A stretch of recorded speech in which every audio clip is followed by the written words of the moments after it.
Minister 21 तारीख को मुनगोड public meeting में ये कहा कि कालेश्वरम प्रोजेक्ट टीआरएस पार्टी लीडरों को एटीएम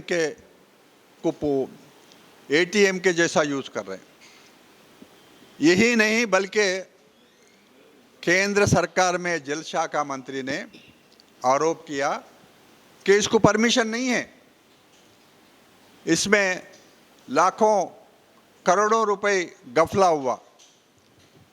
क्या हुआ? आपके हाथ में सरकार है, क्यों नहीं इसके ऊपर दरियाफ्त नहीं हुआ?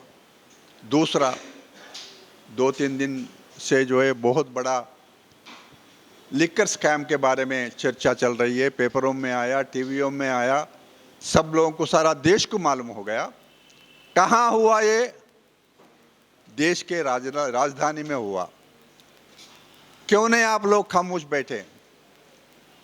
यहाँ के मुख्यमंत्री के बेटी एमएलसी, उनके ऊपर जो एक आरोप आया, आपको चाहिए था उसके ऊपर दरियाफ्त करके इमीडिएट बाहर रखना था, लेकिन नहीं रखे।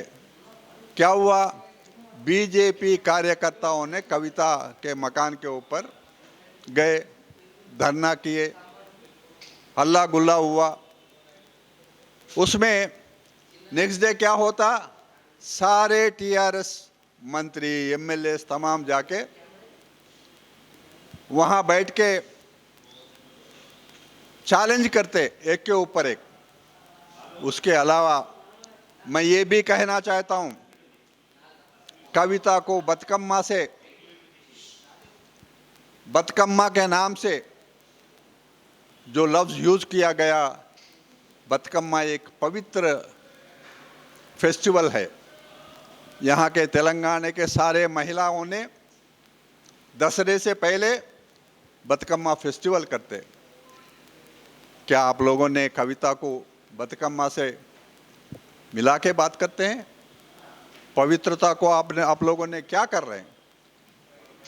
मैं पूछना चाहता हूं, हम भी सरकार में थे, हमारे ऊपर